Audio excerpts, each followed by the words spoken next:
No, this can't be happening.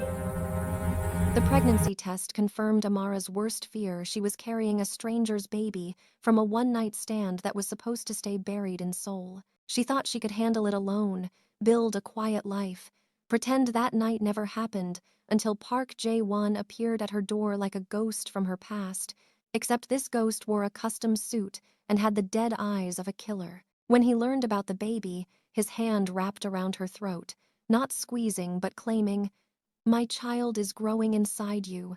You are my possession now." Welcome to K-fairytales stories, besties. Please like, share, and subscribe. 3 months earlier, Amara had stepped off the plane at Incheon International Airport with nothing but a suitcase and the kind of desperation that made bad decisions feel inevitable. She'd left Lagos after her mother's funeral, after the creditors came knocking, after her ex-fiancé cleaned out their joint account and disappeared with his secretary. Seoul was supposed to be a fresh start, a place where nobody knew her failures, where she could rebuild from ashes.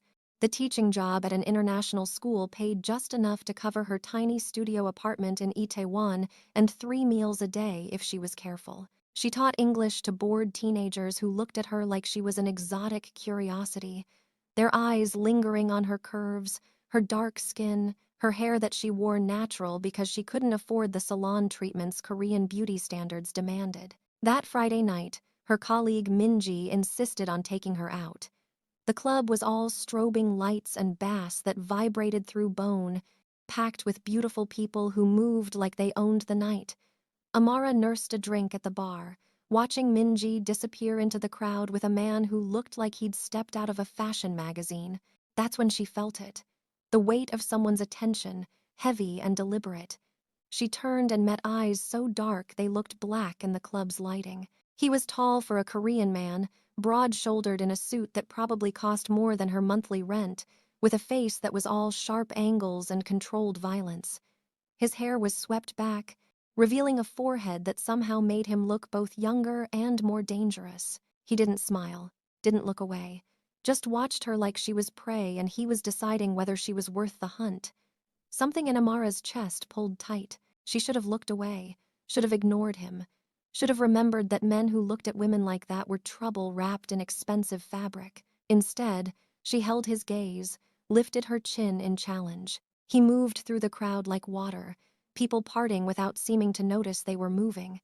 When he reached her, he didn't introduce himself, didn't ask permission.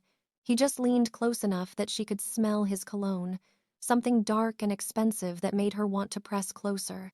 "You don't belong here," he said in English, his accent crisp and perfectly controlled. "In this club?" she asked. "In Seoul." His eyes traced her face, cataloging every feature. "You're running from something." Amara's spine stiffened. "That's none of your business. Everything in this city is my business." He said it so casually, like he was discussing the weather, like he hadn't just claimed ownership of millions of people. "Dance with me." It wasn't a request. She should have said no, should have walked away, should have done literally anything except let him pull her onto the dance floor, his hand hot against the small of her back. But the whiskey was warm in her veins, and she was so tired of being careful, of being good, of doing everything right and still ending up alone. He moved like sin, all controlled power and deliberate touches that made her skin burn. His hand slid from her back to her hip, fingers digging in just enough to brand. When she looked up, she found him watching her mouth, and the heat in his eyes made her forget why she'd come to Seoul. Forget everything except the way his body felt pressed against hers. "What's your name?" she asked. "Does it matter?" His breath ghosted across her ear. "Tonight, we can be whoever we want to be." Later, she wouldn't remember who kissed who first, just that suddenly they were tangled together in a corner, his mouth demanding and skilled, his hands everywhere, her body responding like it had been starving and he was a feast. He tasted like whiskey and danger, and something she couldn't name but desperately needed. "Come with me," he murmured against her lips. Every rational thought screamed no. Every instinct she'd honed through 26 years of life told her this man was dangerous, that whatever happened next would change everything. But grief and loneliness and too much alcohol made her stupid, made her nod, made her follow him out of the club into a black car that probably cost more than her annual salary. His penthouse overlooked the Han River, all floor-to-ceiling windows and modern furniture that looked like it belonged in a museum. He poured her another drink, and she drank it, liquid courage burning down her throat. When he kissed her again, she kissed back with everything she had, desperate to feel something other than the emptiness that had lived in her chest since her mother died. He was careful with her clothes, reverent even, but there was nothing gentle about the way he touched her, nothing soft about the way he claimed her body like it was territory to be conquered. And God help her, she let him, met his intensity with her own, gave as good as she got until they were both gasping and tangled together and she'd forgotten her own name. Afterward, in the darkness, she felt his fingers trace patterns on her spine. For a moment, she thought he might say something, might ask her to stay. Instead, he just pulled her closer, and she fell asleep listening to his heartbeat, steady and sure against her cheek. When she woke, he was gone. No note, no number, just her clothes folded neatly on a chair and a black credit card on the nightstand with more money than she'd make in 6 months. The shame hit her like a fist. She'd slept with a stranger, taken his money like she was something to be paid for, and she didn't even know his name. She left the card, dressed quickly, and slipped out of the penthouse like a thief.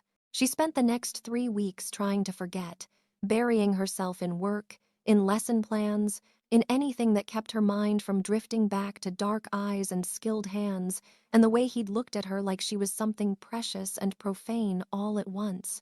Then her period didn't come. The first test was positive, so was the second, and the third. She sat on her bathroom floor and cried, not because she didn't want the baby, but because she had no idea how to find the father. And even if she did, what would she say? That she'd been irresponsible enough to sleep with a stranger without protection? That she'd been desperate enough to accept his money like payment? She'd figure it out. She always did. She'd raise this baby alone, love it enough for 2 parents, build a life from nothing the way her mother had. She didn't need him, didn't need anyone. 2 weeks later, he was standing at her apartment door. Amara froze, her hand on the doorknob, staring at Park Jae-won like he was a hallucination. He looked exactly as she remembered, all sharp edges and controlled violence in another expensive suit, except now his eyes were cold, calculating, completely void of the heat she'd seen that night. "How did you find me?" Her voice came out smaller than she'd intended. "I own half of Seoul," he said, like that explained everything. "Did you really think I wouldn't know where you went?" He pushed past her into the apartment, and she was too shocked to stop him. He looked around, taking in the cramped space, the second-hand furniture, the stack of English textbooks on her coffee table. Something flickered across his face, too fast to name. "Why are you here?" she demanded, finding her voice. He turned to her, and the weight of his attention made her want to step back. "You left something at my apartment." Amara's heart stuttered. "The money? I didn't want it. I'm not the money." He moved closer, and she held her ground even though every instinct told her to run.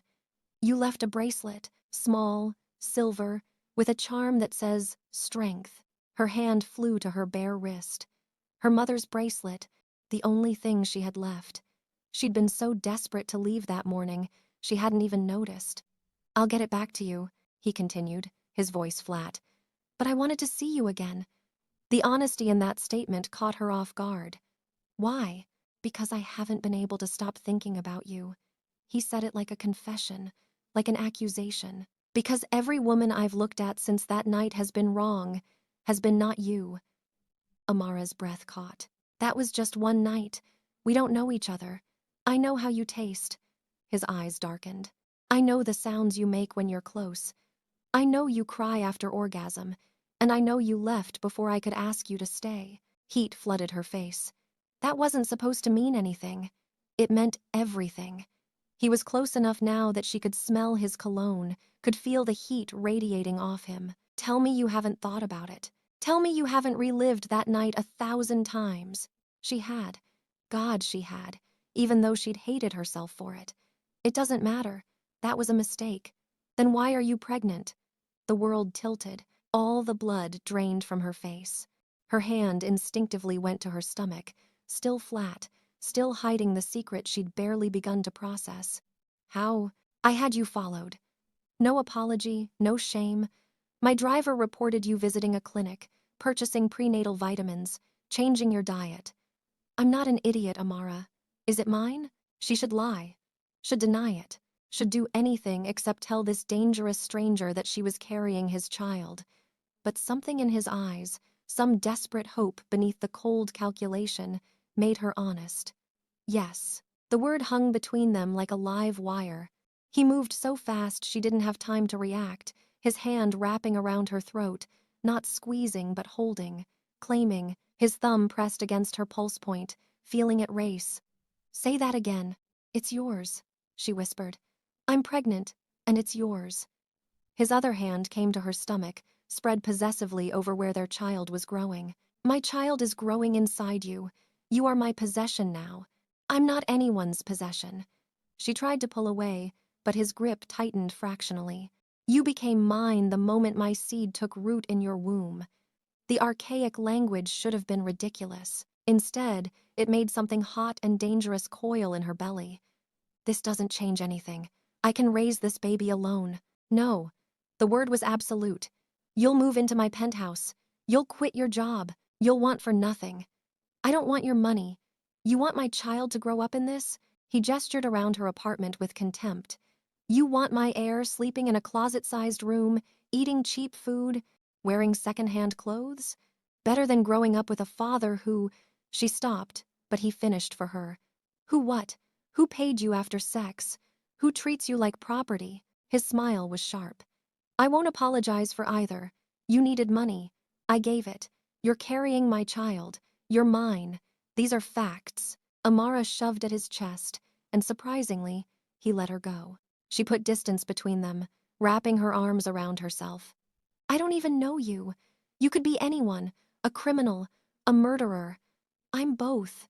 He said it so casually. I run an organization that operates in shadows. I've killed men who threatened what's mine. I've done things that would make you run screaming. But I'm also the father of your child, and I will protect you both with every resource I have. The honesty was more terrifying than any lie. I can't do this. I can't be with someone like you. You don't have a choice. He pulled out his phone, showed her a photo that made her blood turn to ice. It was her, leaving the clinic, but in the background, she could see a man watching her, his face half hidden but his intent clear. You have enemies now, people who will use you to get to me, people who will hurt you and the baby to hurt me. That's your fault. Her voice shook. I didn't ask for this. No, but you have it anyway. He pocketed his phone. You have until Sunday to decide. Move in with me, accept my protection, or stay here and hope that the man in that photo doesn't decide you're worth the risk. He moved to the door, paused with his hand on the knob. And Amara? If you run, I'll find you. If you try to hide my child from me, I'll make you regret it. You're mine now. The sooner you accept that, the easier this will be. Then he was gone, and Amara sank to the floor, her hand pressed to her stomach, feeling the weight of the impossible choice he'd just given her. She'd come to Seoul to escape. Instead, she'd run straight into a trap, dressed in Armani suits and dark promises. That night, she couldn't sleep. Every sound made her jump. Every shadow looked like danger. She thought about the man in the photo, wondered who he was, what he wanted. She thought about Park Jae-won, about the way he'd touched her that night like she was sacred, about the way he'd looked at her today like she was his to command. By morning, she'd made her decision. Not because she wanted to, but because she couldn't risk her baby. She packed a single bag, left the key with her landlord, and took a taxi to the address he'd texted her at dawn, like he'd known she would break. The penthouse looked different in daylight, less seductive, more like what it was, a fortress. He was waiting when she arrived, dressed in casual clothes that somehow made him look more dangerous, not less. Smart choice, he said. I didn't have a choice. She dropped her bag. Let's be clear about something. I'm here for the baby, not for you, not for whatever you think happened between us. What happened between us is that I claimed you. He moved closer, and she stood her ground. You can tell yourself whatever lies help you sleep, But your body knows the truth. You're mine, Amara. You've been mine since the moment I saw you in that club." His hand came up to cup her face, and she hated how her body leaned into the touch. "And soon, you'll stop lying to yourself about it." He showed her to a bedroom that was bigger than her entire apartment, with a closet already full of clothes in her size, a bathroom with a tub that could fit 3 people. "This is yours," he said. "No one enters without permission, not even me. Where's your room?" The question was out before she could stop it. His smile was slow, predatory. "Right next door. Close enough to hear if you need me. Close enough to come running if you're in danger. Close enough to torment her with proximity. I won't need you. We'll see." He left her then, and she spent the next hour exploring her new prison, touching expensive fabrics, staring out windows that overlooked a city that suddenly felt foreign and hostile. She'd thought she was escaping when she came to Seoul. Instead, she'd just traded one cage for another, except this cage had a jailer who looked at her like she was oxygen, and he was suffocating. The first week was an education in how the other half lived. Park Jae-won's world was one of luxury and violence in equal measure. Men in dark suits came and went at all hours, speaking in rapid Korean she couldn't follow. He had meetings in his office that sometimes ended with shouting, sometimes with silence that felt more dangerous. But with her, he was different. Careful.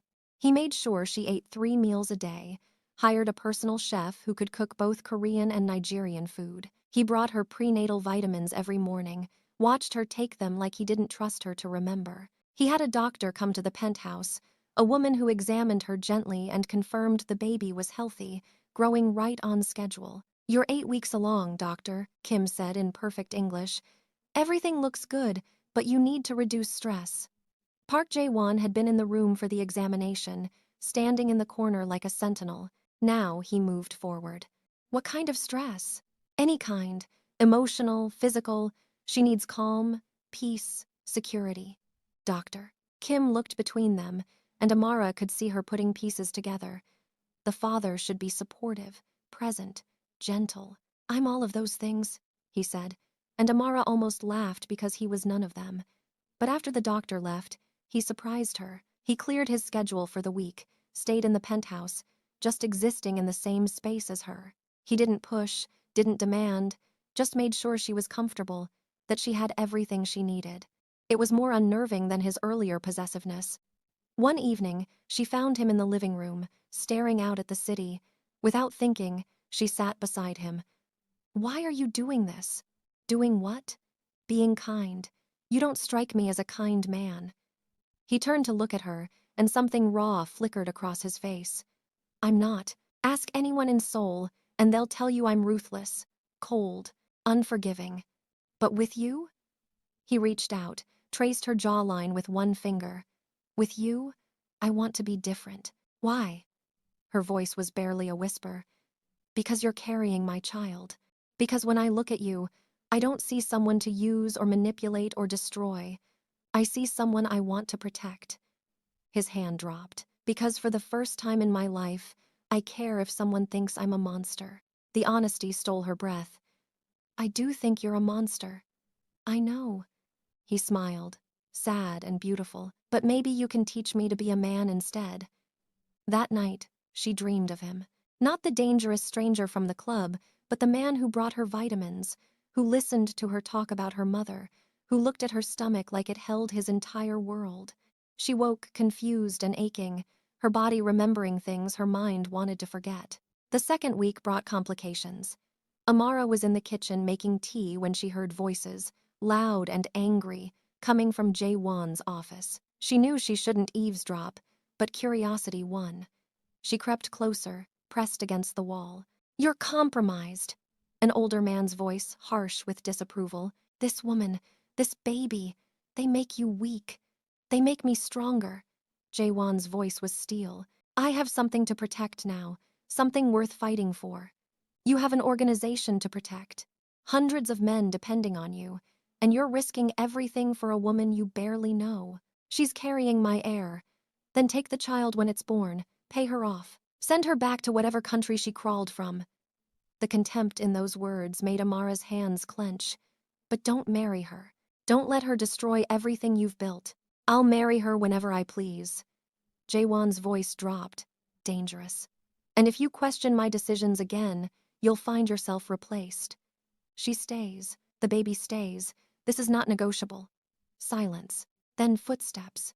Amara barely made it back to the kitchen before the older man stormed through, his face twisted with rage. He saw her, looked her up and down with naked disgust, and spat something in Korean before leaving. Jaewon appeared moments later. How much did you hear? Enough. She turned to face him. Your people hate me. My people fear change. They'll adapt. He moved closer. And I meant what I said. You're not going anywhere. You talked about marriage like it's inevitable. It is. He said it so simply. I'm not marrying you for politics or alliance or business. I'm marrying you because you're mine, and I take care of what's mine. That's not love. No. His hand came to rest on her stomach. But it's something, and maybe, given time, it could become more. Before she could respond, his phone rang. He answered in rapid Korean, his expression darkening with each word. When he hung up, he was already moving. Stay here. Don't open the door for anyone. What's wrong? Someone leaked information about you. About the baby. He was strapping on a shoulder holster, checking a gun with practiced efficiency. I need to handle this before it becomes a problem. Handle it how? But he was already gone, and she was alone in the penthouse, wondering what kind of man she'd tied herself to, what kind of father their child would have. Hours passed. She tried to read, to watch television, to do anything except imagine worst-case scenarios. When she finally heard the door open, she rushed to the entrance, then stopped dead. Jaewon's suit was splattered with blood. His knuckles were split and bleeding, but his face was calm, almost serene. Is that your blood? She asked. Some of it. He moved past her toward the bathroom. The leak has been handled. Handled meaning what? She followed him, watched as he began to strip off his ruined clothes. Meaning the man who sold information about you will never speak again. You killed him. Yes. He said it like he'd commented on the weather. He put you and my child at risk. That's a death sentence in my world. Amara should have been horrified, should have run screaming. Instead, she found herself reaching for the first aid kit, pulling out antiseptic and bandages. Sit. He obeyed, and she began cleaning his hands, her touch gentle despite her churning emotions. This is who I am, he said quietly. I won't apologize for protecting you. I'm not asking you to. She focused on his knuckles, on the split skin and bruising. But I need to know, is this going to be my life now? Violence and danger and constantly looking over my shoulder? As long as you're with me, yes. His free hand came to her chin, tilted her face up. But I promise you this, no one will ever hurt you. No one will ever take our child from us. I'll burn this entire city down before I let that happen. The vow should have terrified her. Instead, it made her feel safe in a way she hadn't since her mother died. She finished bandaging his hands, but didn't step away. You're insane. About you? Absolutely. He pulled her closer, until she was standing between his legs, his hands on her hips. Tell me you don't feel it. This pull between us. Tell me I'm alone in this. She couldn't, because she did feel it, had felt it since that first night, this inexorable gravity dragging her toward him despite every rational reason to run. It's just chemistry, physical attraction. Then why does my chest hurt when you're not in the room? His voice was raw. Why do I wake up reaching for you? Why do I check on you 3 times a night to make sure you're still breathing? Because you're obsessed. Yes, he didn't deny it. But obsession doesn't explain why I want to know your favorite color, your childhood dreams, the way you take your tea. Obsession doesn't explain why I read to you while you sleep, why I've memorized the way you hum when you're cooking. Amara's breath caught. You read to me? Every night. You sleep so deeply you never notice. His thumb stroked her hip through her clothes.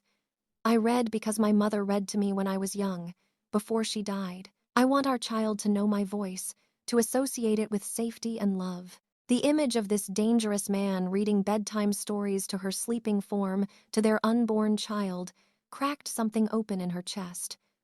What do you read? Korean folktales, stories about tigers and rabbits and clever girls who save kingdoms. His smile was soft. Our child will be half Korean, half Nigerian.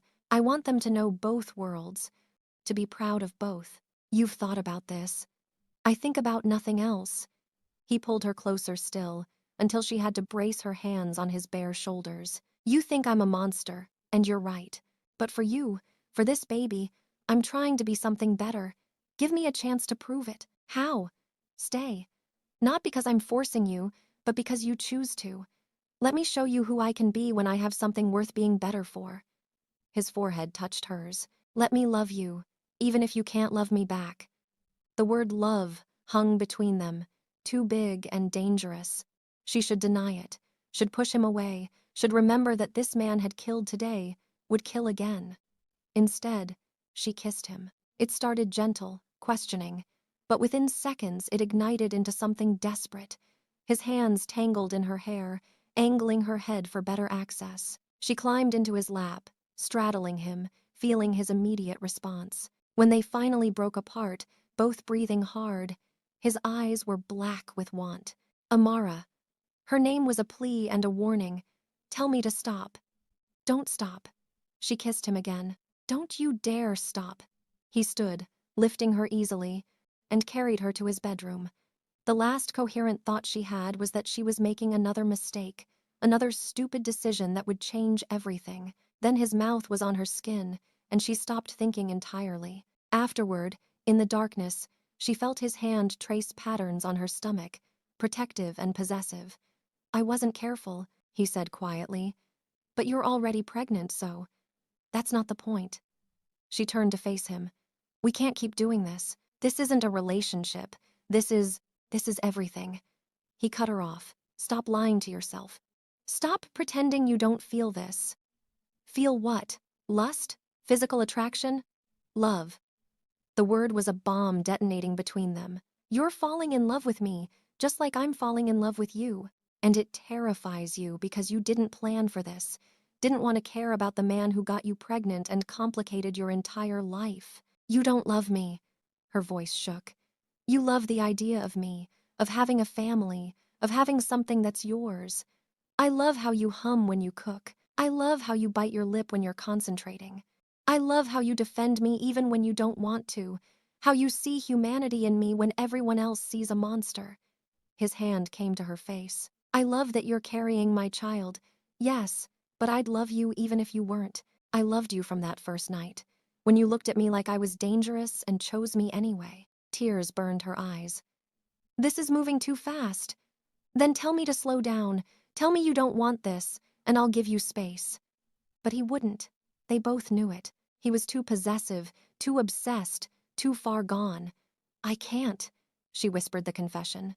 I can't tell you to stop because I don't want you to. God help me, I don't want you to. He kissed her then, soft and sweet, and nothing like the desperate passion from earlier.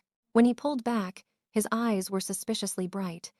Then stop fighting this. Stop fighting us. What if it falls apart? What if you wake up one day and realize I'm not worth the trouble? Impossible. He pulled her against his chest, wrapped around her like a shield. You're the most valuable thing I've ever had, more precious than my empire, my money, my life. If it falls apart, it won't be because I stopped wanting you. It'll be because you finally saw sense and ran. She fell asleep listening to his heartbeat, feeling safe for the first time since her mother died, and terrified by how much she'd come to depend on this dangerous man in such a short time. The next morning brought a new complication. Amara woke to find Jaewon gone, but a note on the pillow beside her. Emergency meeting. Stay inside. Security has been tripled. I'll be back before lunch. Jay. She showered, dressed in the expensive clothes he'd provided, and wandered the penthouse. In the daylight, she could appreciate the beauty of it, the careful curation of art and furniture, the way every detail was perfect. It felt like a museum, beautiful but cold, except for his bedroom, which still smelled like him, like them. She was making breakfast when she heard voices at the door, security talking to someone, their tones sharp and warning. Then a woman's voice, crisp and commanding, speaking rapid Korean. Moments later, an elegant older woman swept into the penthouse like she owned it. So you're the one. The woman switched to perfect English, her eyes raking over Amara with surgical precision. The one who thinks she can trap my son with a pregnancy. Amara's hand instinctively went to her stomach. I didn't trap anyone. Of course you did. The woman moved closer, circling like a predator. You saw a wealthy man, spread your legs, and now you think you've secured your future. How much will it take for you to disappear? Name your price. I'm not leaving. Amara's voice was stronger than she felt. And I'm not taking your money. Everyone has a price. The woman pulled out a check, already written for an obscene amount. This is enough to set you up for life. Take it. Disappear. Leave my son alone. No. Amara didn't even look at the check. I'm carrying his child. Your grandchild. And he wants me here. He thinks he wants you. The woman's smile was sharp. But my son is a man of duty, of honor. Once the novelty wears off, once you're no longer shiny and new, he'll resent you, resent the obligation. You'll be trapped in a marriage with a man who stays out of duty, not love. Is that what you want for yourself? For your child? The words burrowed under Amara's skin because they voiced every fear she'd been trying to ignore. What if Jaewon's obsession faded? What if she became a burden instead of a treasure? Get out. She forced strength into her voice. This is his home, not yours. You have no right to be here. I have every right. I'm his mother, and I'm the mother of his child. Amara stood taller, which means we're going to be in each other's lives whether you like it or not. So you can accept that and try to be civil, or you can leave and he'll never forgive you. Your choice. The standoff lasted 3 seconds that felt like hours. Then the door opened and Jaewon stormed in, his face a mask of controlled fury. Mother, leave. Now. His mother's expression didn't change. I was just getting to know your friend. She's not my friend. She's my fiancé. And if you ever speak to her like that again, if you ever come here uninvited again, I will cut you off completely. Do you understand me? You don't mean that. Test me. His voice dropped to something dangerous. I've killed men for less. Don't think blood will protect you if you threaten what's mine. His mother looked between them, seemed to realize he was serious, and swept out without another word. The second the door closed, Jaewon turned to Amara. Are you all right? Did she hurt you? I'm fine. But her hands were shaking. She said I trapped you, that once the novelty wears off, you'll resent me. He pulled her into his arms, held her so tight she could barely breathe. My mother is a bitter woman who's never forgiven my father for dying and leaving her alone. She wants me to be as miserable as she is. He pulled back to look at her. But I'm not my father, and you're not my mother. What we have is different. Is it? Or are we just two broken people clinging to each other because we're afraid to be alone? Maybe we started that way. His hand came to her face. But it's becoming something real, something worth fighting for. Do you feel it? She did. God help her. She did. Yes, then trust it. Trust me. Trust that when I say you're mine, I mean forever. Not just until the baby is born, not just until I get bored, but forever. He kissed her forehead. You're stuck with me, Amara. Better get used to it. That afternoon, he worked from home, positioning himself in the living room where he could see her. She tried to read, to relax, but she couldn't shake his mother's words. What if she was right? What if this was all just temporary? By evening, she couldn't take it anymore. Are you going to marry me? Actually marry me, or are you just saying that to keep me compliant? He looked up from his laptop, his eyes sharp. I'm going to marry you. When? Whenever you say yes. He closed the laptop, gave her his full attention. I've had the papers drawn up for weeks. The moment you agree, we can be married within hours. Why haven't you asked properly? Because I wanted you to come to me, to choose this without pressure, without fear. He stood, walked to where she sat. But if you need me to ask, I will. He knelt before her, took her hands in his. Amara, will you marry me? Will you let me spend the rest of my life proving that you're more important than my empire, more valuable than anything I've ever built? Will you let me be a father to our child and a husband to you? The proposal was unromantic, practical, everything she shouldn't want, but it was also honest, raw, him. Yes. The word escaped before she could overthink it. Yes, I'll marry you. The relief on his face was almost beautiful. He pulled her down for a kiss that tasted like promises and desperation and something that might, eventually, become love. "Tomorrow," he said against her lips.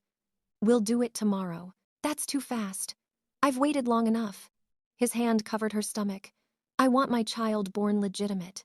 I want the world to know you're mine before anyone else gets ideas." "Possessive much?" "Completely." He didn't apologize. "You have no idea the things I want to do to anyone who looks at you wrong. The restraint I show every day is for your benefit, not theirs." They married the next day in a private ceremony with just 2 witnesses, both of whom were clearly terrified of Jaewon. The officiant spoke so fast Amara barely understood the Korean, and then Jaewon was sliding a ring onto her finger, platinum and diamonds that probably cost more than her old apartment. When he kissed her, it felt like a brand, like he was marking her as his in front of witnesses, making it official and permanent and irrevocable. "You're mine now," he murmured against her lips. "Legally, officially mine." "And you're mine," she shot back, surprising herself. "That goes both ways." His smile was genuine, warm. "Yes, it does." The reception was just them. Dinner in the penthouse, champagne he didn't let her drink because of the baby. He'd had her favorite foods prepared, had clearly spent time learning what she liked, what made her happy. "I have something for you," he said after dinner. He handed her a folder, and when she opened it, she found property deeds. "What is this?" "A house. In Lagos." He watched her face. "I know you miss home. I thought, maybe after the baby is born, we could split our time. 6 months here, 6 months there. Our child should know both cultures, both worlds." Tears burned her eyes. "You bought a house in Lagos? I bought a house for you. For us. For our family." He took her hand. "I know I'm not perfect. I know my world is violent and dangerous. But I'm trying, Amara. I'm trying to be the man you deserve. The father our child deserves." She kissed him, pouring everything she felt into it. Gratitude and affection and the first stirrings of something deeper. When they made love that night, it was different, slower, more tender, with his hands on her stomach and his lips murmuring promises in Korean that she didn't understand but felt in her bones. Afterward, wrapped in his arms, she finally said the words that had been building for weeks. "I think I'm falling in love with you." He went still, then pulled her impossibly closer. "Say it again. I'm falling in love with you. Not because of the money or the security or even the baby, but because of who you are when it's just us. Because you read to me when I sleep. Because you kill for me and then bandage your hands so I don't have to see the damage. I love you." His voice cracked. "I've loved you since that first night, and I'll love you until I die. You're everything, Amara. Everything I didn't know I needed."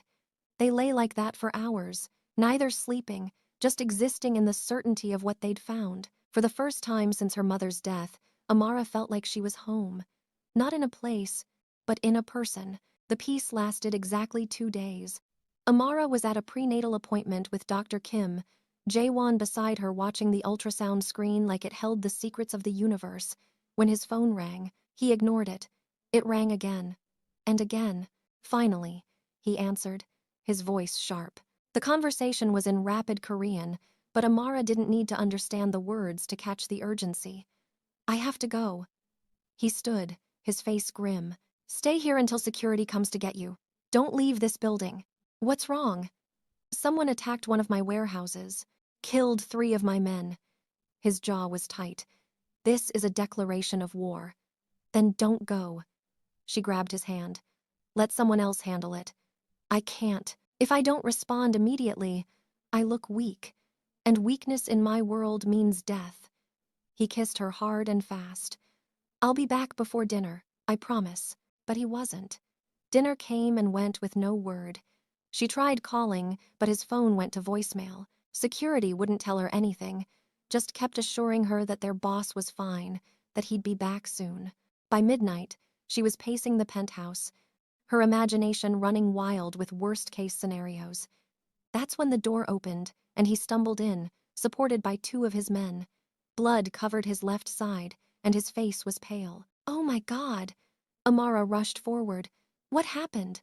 Just a graze. His voice was weak. Bullet caught my side.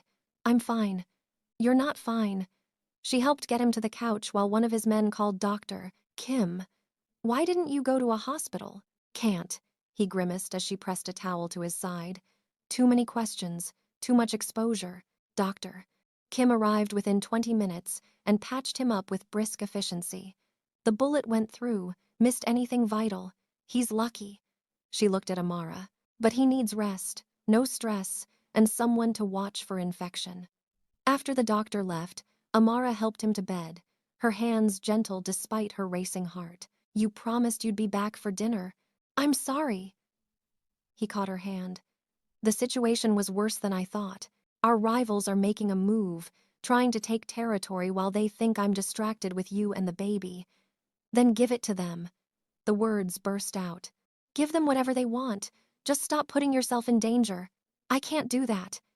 His voice was firm despite the pain. If I show weakness now, they'll come after everything I have, including you.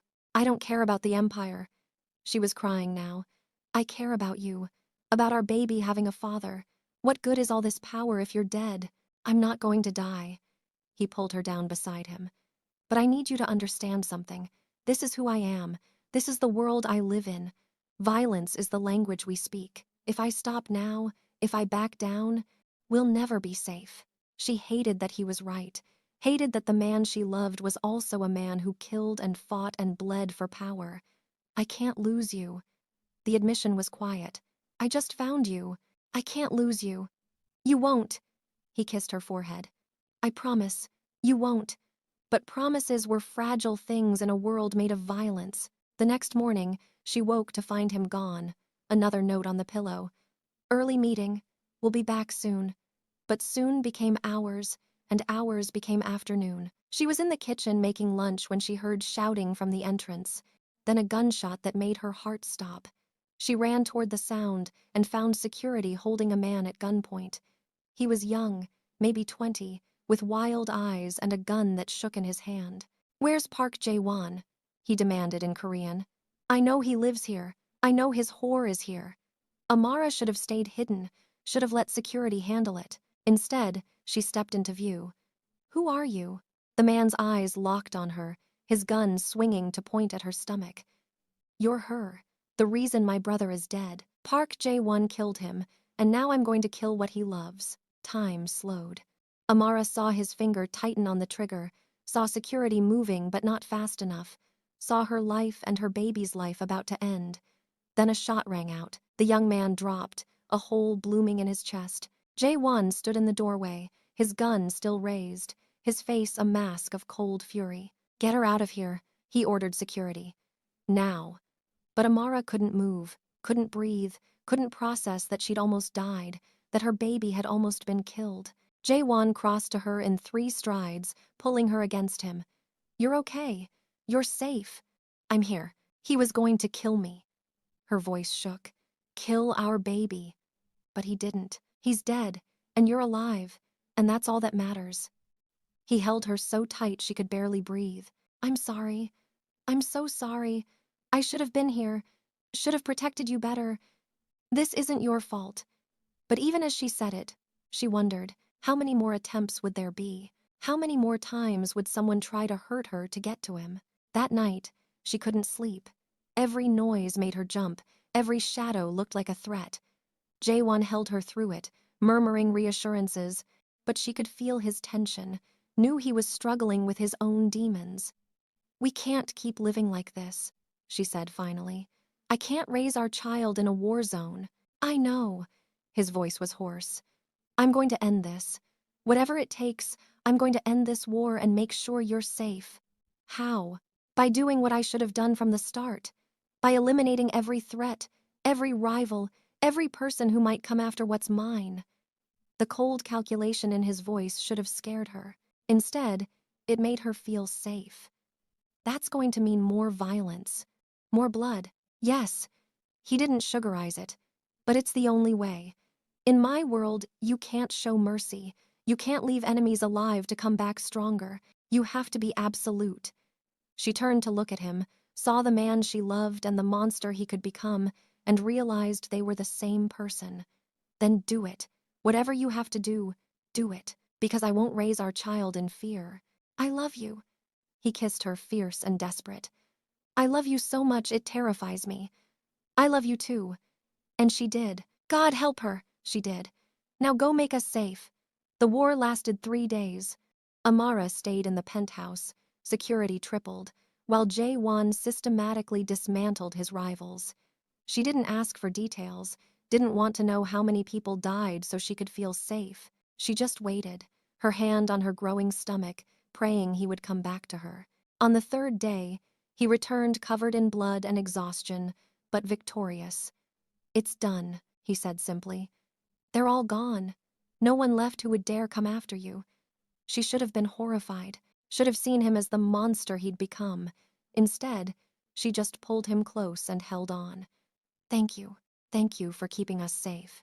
They showered together, washing away the blood and violence, and then he made love to her with a tenderness that felt like apology and worship combined. Afterward, with his hand on her stomach and their child kicking beneath his palm, he made her a promise. Never again. No more violence. I'm going legitimate, leaving the organization in someone else's hands. Our child will grow up knowing their father as a businessman, not a criminal. You don't have to do that.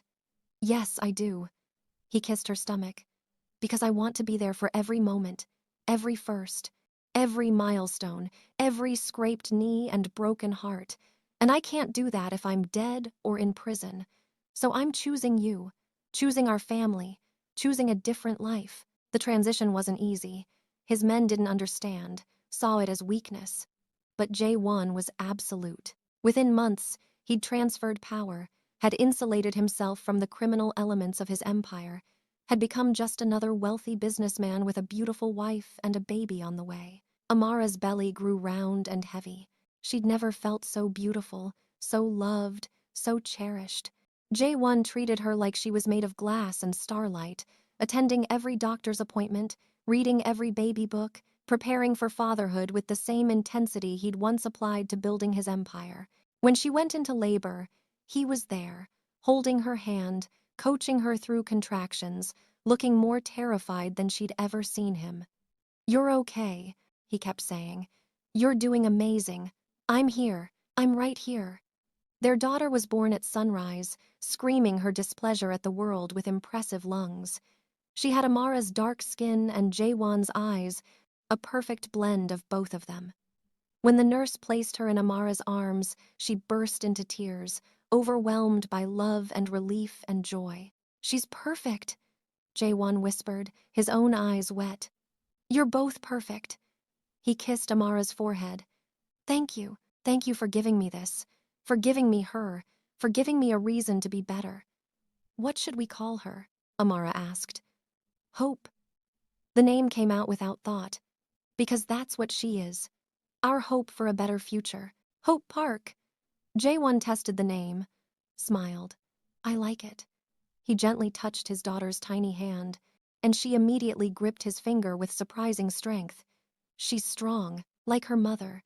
They stayed like that for hours, just the 3 of them, a family forged from violence and desperation and unexpected love. And in that hospital room, with their daughter between them, Amara finally felt like she'd found what she'd been searching for when she came to Seoul. Not escape, but home. Not safety, but belonging. Not just survival, but a reason to live. I love you, she told Jae-won. I know that makes me insane, that I should have run the moment you showed up at my door. But I'm glad I didn't. I'm glad I stayed. I'm glad you stayed too. He kissed her softly. Because you saved me, Amara. You and Hope, you saved me from becoming the monster everyone thought I was. You were never a monster. She touched his face. Just a man trying to protect what he loved. 6 months later, they stood in their Lagos home, the one he'd bought as a promise, watching Hope take her first wobbly steps across the hardwood floor. Jae-won had kept his word about splitting their time, about making sure their daughter knew both cultures. He'd learned to cook jollof rice, had started learning Yoruba, had embraced Amara's heritage as part of Hope's story. She's walking, Amara said, tears streaming down her face as their daughter took 3 steps before falling on her diaper-padded bottom. Our baby is walking. She's going to be running before we know it. Jaewon scooped Hope up, lifted her high above his head, making her shriek with laughter, and giving us gray hair with worry. Speaking of worry, Amara had been holding on to this news for a week, waiting for the right moment. I have something to tell you. He looked at her, his expression shifting to concern. What's wrong? Nothing's wrong. She took his free hand, placed it on her still flat stomach. But you might want to start preparing yourself for round 2. It took him 3 seconds to understand. Then his face transformed, joy and shock and something like awe. You're pregnant? Again? Again. She laughed at his expression. Apparently we're very fertile together. He set Hope down gently, then pulled Amara into his arms, spinning her around. We're having another baby. We are. She was laughing and crying at the same time. Are you happy? Happy? He set her down, cupped her face.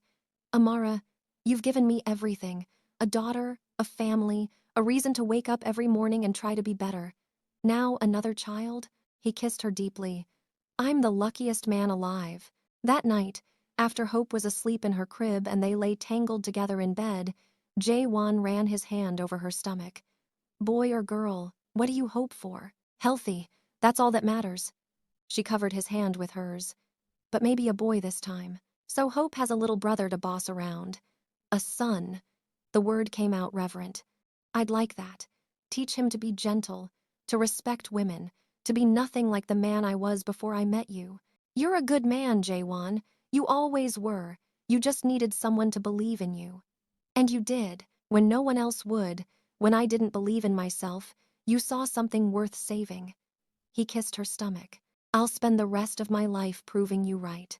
As Amara drifted off to sleep, wrapped in her husband's arms with their daughter breathing softly in the next room and new life growing inside her, she thought about that night in the club. About dark eyes and bad decisions and one-night stands that were supposed to stay buried. She'd been looking for escape when she met Park Jae-won. Instead, she'd found salvation. Not in the form she expected, not gentle or easy, but real and fierce and absolutely hers. Their love story wasn't conventional. It was born from violence and possession and circumstances that should have destroyed them. But they'd taken those broken pieces and built something beautiful. A family, a future, a love that had survived the worst and come out stronger. And really, wasn't that the most romantic story of all? Here's the closing outro to add after the final paragraph. If you loved Amara and Park Jae-won's story of unexpected love born from one dangerous night, don't forget to hit that like button and subscribe to K-fairytales stories for more emotional, intense, and unforgettable Afro-Korean romance tales. Drop a comment below telling us what you thought. Would you have stayed with Jaewon after learning the truth? What would you name their second baby? Share this video with someone who loves dark romance with happy endings, and turn on notifications so you never miss our next story. Until next time, besties, remember that sometimes the most beautiful love stories are born from the most unexpected beginnings. Thank you for watching, and we'll see you in the next one.